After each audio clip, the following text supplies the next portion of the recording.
Dear students, last video में हम लोग डेफिनेट इंटीग्रेशन पढ़ रहे थे। काफ़ी समय हो गया, उसकी वजह है हमारे दांत में दिक्कत थी जिसका हमने अपना इलाज कराया, तो इसलिए वीडियो बनाने में थोड़ा सा समय लग गया। लेकिन आज 2 वीडियो डाल दिए जाएंगे, ठीक है सब लोग। देखो क्वेश्चन पे आते हैं सीधे। उस समय उस वीडियो में केवल एक ही क्वेश्चन कराया था, अब आते हैं क्वेश्चन नंबर 2 पे। I1 एक डेफिनेट इंटीग्रेशन दिया है, I2 भी एक दूसरा डेफिनेट इंटीग्रेशन है। हमको I1 प्लस I2 की वैल्यू कैलकुलेट करनी है। तो जब दो इंटीग्रेशन के सम की वैल्यू कैलकुलेट करनी है तो कहीं ना कहीं इन दोनों इंटीग्रेशन में रिलेशन होगा। मतलब कहने का है किसी एक इंटीग्रेशन की वैल्यू निकालनी पड़ेगी और दूसरे के साथ उसका कोई रिलेशन होगा और दोनों की वैल्यू कैलकुलेट हो जाएगी। तो सबसे पहले हम I1 पे आते हैं। I1 इंटीग्रेशन क्या, 0 से π/2 D theta divided by root of sine theta into square root of sine theta plus square root of cos theta का होल क्यूब। इसको हम फर्स्ट मान लेते हैं और इसमें किंग प्रॉपर्टी यूज करते हैं। कौन सी प्रॉपर्टी की? ये ए से B F of X D X equal to A से B F of A plus B minus X D X. इस प्रॉपर्टी को यूज करते हैं तो क्या होगा, I1 इक्वल टू 0 से π/2, थीटा की जगह रिप्लेस कर देंगे। a प्लस बी कितना है, π/2, तो थीटा को रिप्लेस करेंगे π/2 माइनस थीटा, तो डायरेक्ट लिख रहे हैं डी थीटा। यहां थीटा को जब π/2 माइनस थीटा से रिप्लेस करेंगे तो ये square root of cos theta हो जाएगा इनटू ये square root of cos theta plus square root of sine theta का होल क्यूब। ये रहेगा से, ये हमारा सेकंड बन गया। अगर हम इन दोनों को ऐड कर दें 2I1 0 से π/2, देखो यहां square root of 1 upon sine theta, ये पार्ट दोनों में plus 1 upon square root of cos theta into 1 upon square root of sine theta plus square root of cos theta का होल क्यूब। ध्यान से देखना सब लोग, into D theta.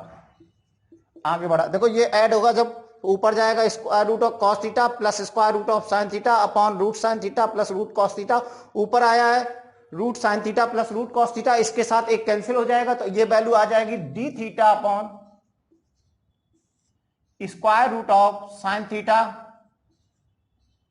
Into square root of cos theta bracket में square root of sine theta plus square root of cos theta का whole square. सबको समझना है, स्क्वायर रूट जब ऊपर यहां गया तो root of sine theta plus root of cos theta है तो एक पावर इसके साथ कैंसिल हो गई और ये इंटीग्रेशन देखो तुम्हारा क्या है, I2 के इक्वल है, तो ये तुम्हारा आ गया I2। इन दोनों इंटीग्रेशन में एक रिलेशन निकल के आया है कि 2I1 इक्वल टू I2। इसका मतलब यह है कि अगर हमें I2 इंटीग्रेशन की वैल्यू मालूम हो तो हम I1 भी कैलकुलेट कर लेंगे। पहले इतना सब लोग देख लो, आगे आते हैं। I2 को कैलकुलेट करना है, इसको अलग करते हैं।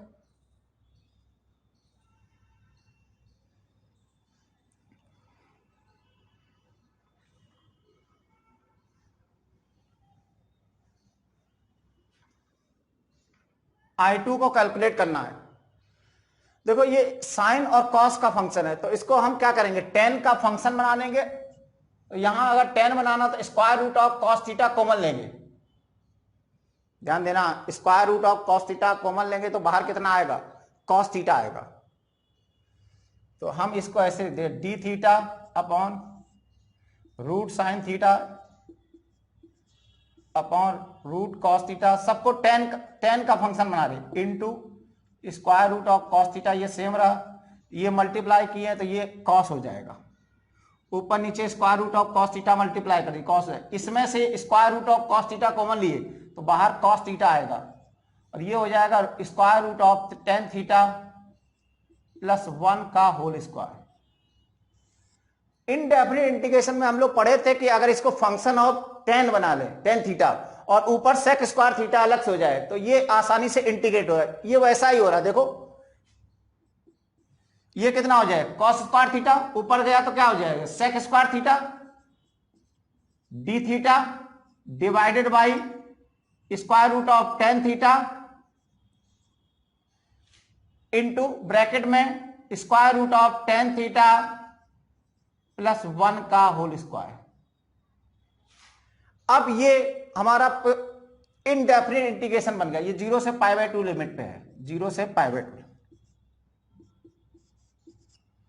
तो अगर हम देखें, अगर हम टेन थीटा को टी पुट करेंगे तो sec square theta D T में चला जाएगा। अगर हम इस पूरे को एक साथ टी पुट कर दें 1 plus square root of tan theta, इसको टी सब्स्टिट्यूट कर दे तो क्या होगा 1/2 रूट टेन थीटा। अरे डिफ्रेंशिएट कर रहे हैं, इसका differentiation 1/2 root tan theta into tan theta का differentiation sec square D theta into equal to D t. यहां से सब लोग इसको डिफ्रेंशिएट किए तो ये आया 1/2 square root of tan theta into sec square theta D theta equal to D T. तो हमारा ये जो I2 इंटीग्रेशन है ये किसमें कन्वर्ट हो गया, ये पूरा part sec square D theta divided by square root of tan theta, ये पूरा dt में चला जाएगा 2dt। तो ये हो गया 2dt डिवाइडेड बाई ये t स्क्वायर हो जाएगा। करके देख लो सब लोग। लिमिट भी चेंज कर देते हैं। ये थीटा की लिमिट है तो जब थीटा 0 होगा तो उस समय t भी t1 होगा, और जिस समय थीटा π/2 होगा उस समय t इंफिनिटी होगा। तो लिमिट हमारी हो गई कितनी 1 से इंफिनिटी। इसको इंटीग्रेट कर देते हैं, 2 ये हो गया बाहर, ये हो गया तुम्हारा t की पावर -1 -2 + 1 तो -1 डिवाइडेड बाई -1। इस पे लिमिट पुट हो जाएगी 1 से इंफिनिटी। तो ये तुम्हारा माइनस बाहर आ गया तो ये -2, और ये 1/t पे लिमिट पुट हो जाएगी 1 से इंफिनिटी। जब इस पे पुट करेंगे तो -2, 1 पुट करेंगे तो 1/1, ठीक है 1/1, और जब इंफिनिटी पुट करेंगे तो 0 हो जाए। एक मिनट, कहीं माइनस का कहीं दिक्कत आ रही। हाँ पहले इंफिनिटी रखेंगे और फिर ये इंफिनिटी रखने पे ये 0 होगा फिर 1 होगा, तो फाइनल ये वैल्यू आ जाएगी 2। देख लो सब लोग। तो इसका मतलब I2 हमारा कितना निकल आया 2, और I1 क्या था, I1 देखो 2I1 = I2 था, तो यहां से I1 निकल आएगा 1, तो I1 प्लस I2 ये 3 आ जाएगा। देख लो सब लोग, आसान क्वेश्चन था। 2 इंटीग्रेशन दिए थे। पहले इंटीग्रेशन को अगर मैंने किंग्स प्रॉपर्टी लगा के सिंप्लीफाई किया तो देखा कि 2I1 = I2 आ गया। अब हमें I2 की वैल्यू कैलकुलेट करनी थी। I2 साइन और कॉस का फंक्शन था, इसको हमने टेन और sec square theta D theta अलग सेपरेट कर लिया और सब्स्टिट्यूट करके इंटीग्रेट कर लिया। ठीक है, आते हैं नेक्स्ट क्वेश्चन पर। क्वेश्चन नंबर 2 पे आते हैं। द वैल्यू ऑफ इंटीग्रल, ये 4 ऑप्शंस हैं आपके। देखो इस डेफिनिट इंटीग्रेशन में ट्रिग्नोमेट्रिक फंक्शन भी है, अलजेब्रिक फंक्शन भी है, यहां लॉगरिथमिक फंक्शन है। 2 या 2 से अधिक अगर डिफरेंट टाइप के फंक्शन डेफिनिट इंटीग्रेशन में आ रहे हैं तो उसमें किंग्स प्रॉपर्टी का जरूर यूज होगा। उस प्रॉपर्टी को लगाने से इंटीग्रेशन क्या हो जाएगा, सिंपलीफाई। अब किंग्स प्रॉपर्टी में लिमिट के सम को देखते हैं, तो अगर यहां लिमिट का सम देखें a + b, तो यहां इसको क्यूब रूट है, इसमें भी क्यूब रूट है। तो हम करते क्या है कि x को रिप्लेस करते हैं a + b - x, लेकिन यहां a + b आसान फॉर्म में नहीं है, देखो क्यूब रूट के टर्म्स में। तो इस प्रॉब्लम में डायरेक्ट किंग्स प्रॉपर्टी लगाना थोड़ा टफ हो रहा है। तो हम करेंगे क्या, पहले सब्स्टिट्यूशन करते हैं। देखो जहां जहां देखो वहां x³ दिख रहा है और ये x² इस x³ का डेरिवेटिव है। तो इस प्रॉब्लम में अगर हम पहला स्टेप x³ को t पुट कर दें तो ये प्रॉब्लम बहुत आसान हो जाएगी। 3x² dx = dt, इसको हम इंटीग्रेट करें तो i लिख दे रहे, चेंज कर दे रहे, लिमिट चेंज हो जाएगी। तो ये लिमिट ln 3 हो जाएगी, ये लिमिट ln 4 हो जाएगी। X square D x D T में चला जाएगा तो ये हो जाएगा cos of T divided by cos of T plus cos of ln 12 minus T और इनटू ये हो जाएगा डी टी बाई 3। ध्यान देना एक्स स्क्वायर डी एक्स चला गया डी टी बाई 3 में, ये बन गया। अब इसमें इस इंटीग्रेशन को हम 1 मान रहे हैं और इसमें प्रॉपर्टी लगा रहे हैं किंग प्रॉपर्टी। ध्यान देना a प्लस बी कितना हो जाएगा ln 3 प्लस ln 4, वो हो जाएगा ln 12। तो t को रिप्लेस करेंगे ln 12 माइनस टी से, तो ये हो गया ln 3 से ln 4 और t को रिप्लेस करेंगे ln 12 माइनस टी से divided by cos of ln 12 minus T. जब यहां रिप्लेस करेंगे t को तो ये वापस 12 माइनस टी और इसको रख देंगे ln 12 माइनस टी की जगह ln 12 माइनस टी और डी टी। तो तुम देखोगे ये बन गया cos of ln 12 minus T और ये देखो कितना बन जाएगा, ये ln 12 कैंसिल हो जाएगा तो ये t बचेगा, तो ये बन गया कॉस टी। कुल मिला के ये कहना है कि जब हमने किंग्स प्रॉपर्टी यूज की तो डिनोमिनेटर सेम रहा, ये टर्म्स आपस में इंटरचेंज हो गई। तो जब भी डिनोमिनेटर सेम रहेगा तो हम इन दोनों टर्म्स को आपस में आसानी से ऐड कर सकते हैं। तो अगर ऐड करेंगे 2i, ध्यान देना ये 1/3 बाहर था तो यहां भी 1/3 आएगा, तो ये 1/3 रहेगा और ये दोनों इंटीग्रेशन ऐड हो जाएंगे। ये ln 3 से ln 4 जा रहा, जब ये दोनों ऐड होंगे तो ये वैल्यू और ये वैल्यू, दोनों वैल्यू आपस में ऐड कर दो, डिनोमिनेटर सेम है, जब ऐड करेंगे तो ये 1 आ जाएगा, 1 dt। करके देखो बेटा सब लोग, तो ये वैल्यू आ जाएगी तुम्हारी 1/3 टी पे लिमिट पुट कर दो ln 3 से ln 4, तो ये बन जाएगा तुम्हारा ln 4 माइनस ln 3, तो ln 4/3 और ये 2 इधर से आ जाएगा, तो i1 की वैल्यू आ जाएगी 1/6, ये 2 इधर से आ गया ln ऑफ 4/3, ये हो जाएगा ln 4 माइनस ln 3, तो वो हो जाएगा ln ऑफ 4/3 और ये 2 इधर से आ गया तो i1 नहीं i है, i की वैल्यू निकल आ रही कितनी 1/6 ln ऑफ 4/3। कौन सा ऑप्शन है? Option number B. इस प्रॉब्लम की खास बात यह है कि इसमें किंग्स प्रॉपर्टी लगाने से पहले हमें एक सब्स्टिट्यूशन करना पड़ा। इस टाइप की प्रॉब्लम एक बार आईआईटी में भी पूछी जा चुकी है, उसमें एक्स स्क्वायर को टी पुट करना पड़ा, यहां पर वहां स्क्वायर रूट था, तो ये प्रॉब्लम थोड़ा हमने उसको चेंज कर दिया है। ठीक है बच्चों, अब आते हैं नेक्स्ट क्वेश्चन पर।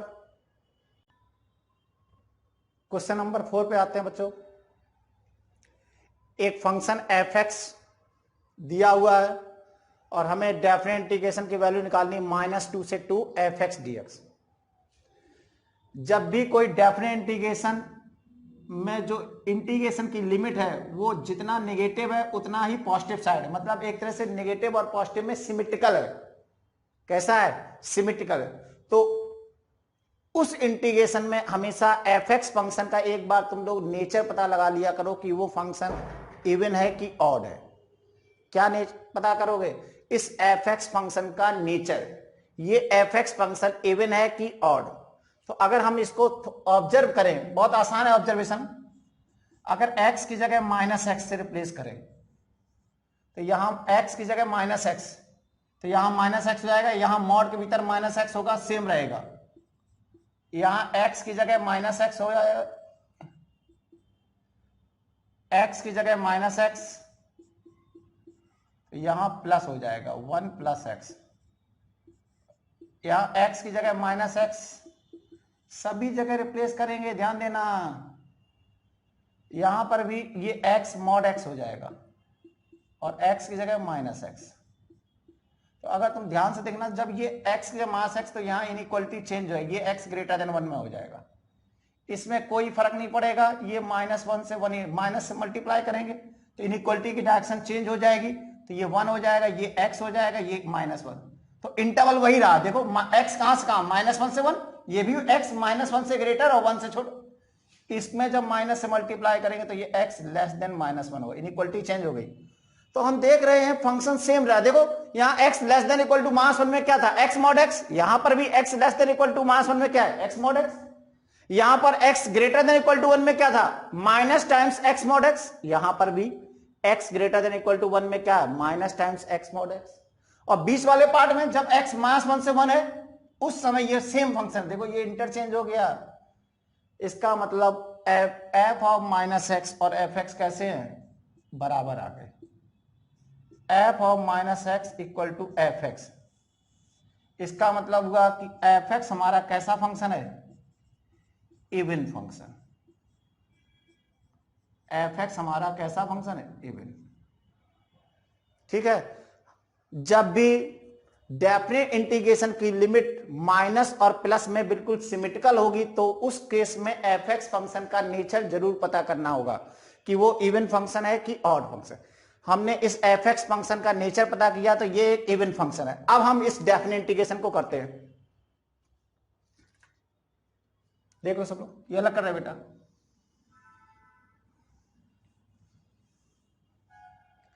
तो ये आई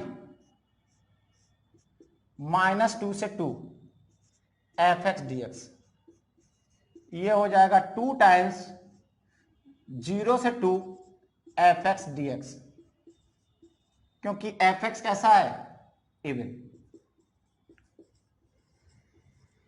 इसका क्या मतलब ये हुआ कि अगर एफ एक्स इवन है तो -2 से 0 में जो डेफिनेट इंटीग्रेशन की वैल्यू होगी वही सेम वैल्यू 0 से 2 में होगी। तो हमने इसको -2 से 2 में ना करके 0 से 2 में इसका डेफिनेट इंटीग्रेशन करेंगे, उसका डबल कर देंगे। अब हम आते हैं डेफिनेट इंटीग्रेशन। तो आई 0 से 2 में इसका डेफिनेट इंटीग्रेशन करना है। देखो 0 से 2 में अगर हम 0 से 2 में जाएं तो मेरा डेफिनेट इंटीग्रेशन की लिमिट क्या है, 0 से 2। तो 0 से 2 में हमें इंटीग्रेशन करें, क्या 0 से 2 इंटरवल में F x function same value ले रहा है। अगर हम देखें तो एफ एक्स फंक्शन -1 और 1 पे अपना नेचर चेंज कर रहा है। तो अगर -1 और 1 पे चेंज कर रहा है तो 0 से 2 में 1 आ रहा है। तो इसका मतलब ये हुआ कि ये जो फंक्शन एफ एक्स है 0 से 2 में 1 के अबाउट अपना नेचर चेंज करेगा। तो अगर हमें इस डेफिनेट इंटीग्रेशन को करना होगा तो इसको दो पार्ट में ब्रेक करना होगा, क्योंकि 0 से 1 में फंक्शन अलग है और 1 से 2 में अलग। तो हम इसको दो पार्ट में कर देंगे, 0 से 1। और 0 से 1 में फंक्शन कौन सा है, ध्यान देना, x less then 1, x less then 1। जो 0 यहां है तो 0 से 1 में ये फंक्शन है। तो 0 से 1 में तुम्हारा फंक्शन हो गया x plus 1 plus integral part of 1 minus x. ये हो गया 0 से 1 में, प्लस 1 से 2 में, 1 से 2 में, 1 से 2 में ध्यान दो, 1 से जब x 1 से बड़ा है तो ये फंक्शन है माइनस एक्स मॉड एक्स और dx, और ये पूरा वैल्यू 2 से मल्टीप्लाई हो जाएगी। ठीक है, आगे बढ़ते हैं, इस पे आते हैं। 2 टाइम्स 0 से 1, इंटीग्रल पार्ट की प्रॉपर्टी होती है कि इंटीग्रल पार्ट के भीतर से कोई इंटीजर है तो वो जंप करके बाहर निकल सकता है। तो ये इंटीजर बाहर आ जाएगा तो ये हो जाएगा 2 plus integral part x plus integral part of minus x dx। अरे इसका 1 बाहर आ गया, इसका भी 1 बाहर है। इसको देखें, देखो इसमें 2 ये ले रही 2, 1 से 2 में।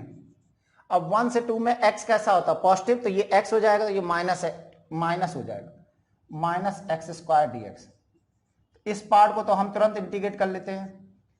इस पार्ट का इंटीग्रेट -2 बाहर आ जाएगा, माइनस ये हो जाएगा x³/3, और इस पे लिमिट पुट हो जाएगी 1 से 2, तो ये हो गया -2, और ये हो जाएगा तुम्हारा, यहां रखेंगे 8/3 -1/3, 8/3 -1/3।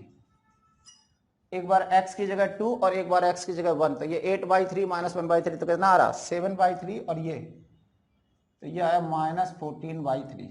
करके देख लेना, ठीक है, कितना आ रहा, माइनस ये हो गया तुम्हारा 7/3 और ये -14/, ये केवल इस पार्ट की वैल्यू है। इसको अलग करते हैं तो इसका दो पार्ट है इसमें, तो ये 2 वाला पार्ट अलग कर लेते हैं। 2 ये 4 dx, 0 से 1 dx, और ये एक है 0 से 1 integral part x plus integral part of minus x dx। तो ये तुमको याद होना चाहिए कि integral part x plus integral part of minus x होता है तुम्हारा, मालूम है सबको। इसको बताते हैं, पहले इसको कर लेते हैं। ये कितना हो गया 4, इसकी वैल्यू अलग से निकाल देते हैं, यहां पे करते हैं।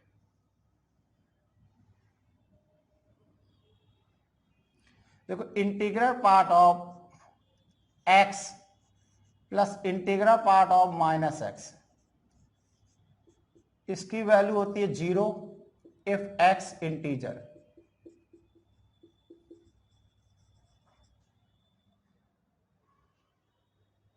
इसकी वैल्यू, और ये होता है -1 इफ x नॉन इंटीजर।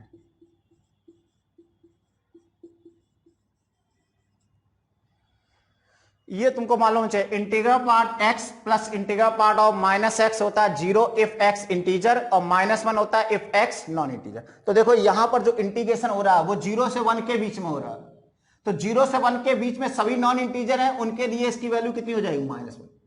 यहां तक कि एंड पॉइंट पे इसकी वैल्यू बदल जाएगी, एंड पॉइंट पे इसकी वैल्यू 0 हो जाएगी। लेकिन तो बताओ डेफिनेट इंटीग्रेशन में एरिया निकालते हैं, और अगर किसी लेंथ में हम एरिया निकाल ले और उसके लेंथ के बीच में फंक्शन एक कांस्टेंट वैल्यू मेंटेन किया है, एंड पॉइंट पे वैल्यू जंप कर जा रही, तो उससे एरिया में कोई फर्क नहीं पड़ेगा। उसकी वजह समझो, अगर हम एरिया 0 से 1 में निकाल रहे हैं और एक ये लाइन है 0 से 1 में पूरी लाइन, तो ये एरिया आएगा। अगर ऐसा हो रहा होता कि 0 से 1 में डेफिनेट इंटीग्रेशन कर रहे होते, ये लाइन कांस्टेंट होता और यहां फंक्शन जंप कर जाता, यहां क्या कर जाता जंप। अगर एंड पॉइंट पे जंप कर भी गया तब भी एरिया में कोई फर्क नहीं पड़ेगा। कहने का मतलब एक इंटरवल में कोई फंक्शन कांस्टेंट वैल्यू लिए हुए है, एंड पॉइंट पे भी वही सेम वैल्यू है। दूसरे केस में इंटरवल के बीच में कांस्टेंट वैल्यू है, एंड पॉइंट पे वैल्यू बदल गई, लेकिन डेफिनेट इंटीग्रेशन दोनों का सेम रहेगा। तो यहां क्या होगा, 0 से 1 में तो ये -1 होगा, एंड पॉइंट पे इसकी वैल्यू 0 होगी, उससे एरिया में कोई फर्क नहीं पड़ेगा। ठीक है, एंड पॉइंट पे वैल्यू जंप कर जाने से डेफिनेट इंटीग्रेशन पे कोई फर्क नहीं पड़ेगा। इंटरवल के बीच में अगर वैल्यू कांस्टेंट है और एंड पॉइंट पे जंप भी करे तो इसकी वैल्यू कितनी हो गई, ध्यान देना, 2 मल्टीप्लाई है तो ये -2 हो जाएगा, ये हो जाएगा तुम्हारा -2x, तो ये -2 हो जाएगा, तो ये आ रहा 2, और वो कितना आ रहा था, कितना आ रहा बेटा, तो फाइनल आंसर इसका लिख रहे हैं। तो आई हमारा आएगा, देखो ध्यान से, ये वैल्यू आई 4, -1 का इंटीग्रेशन करोगे 0 से 1 में, तो ये आ जाएगी तुम्हारी 1 और -2 आएगी, तो ये आ गई 2 वैल्यू, और ये आया था -14/2, तो ये 2 -14/3, और ये तुम्हारा आंसर हो जाएगा -8/3। अच्छी तरीके समझने ना, इसमें कोई दिक्कत नहीं होनी चाहिए किसी को। इस लिमिट के इंटरवल के बीच में जितने भी x हैं उन सब के लिए इसका सम -1 होगा, एंड पॉइंट पे ये वैल्यू 0 लेगा, एंड पॉइंट पे वैल्यू चेंज हो जाने से डेफिनेट इंटीग्रेशन में कोई फर्क नहीं पड़ता। ठीक है बच्चों, अब आते हैं नेक्स्ट क्वेश्चन पे।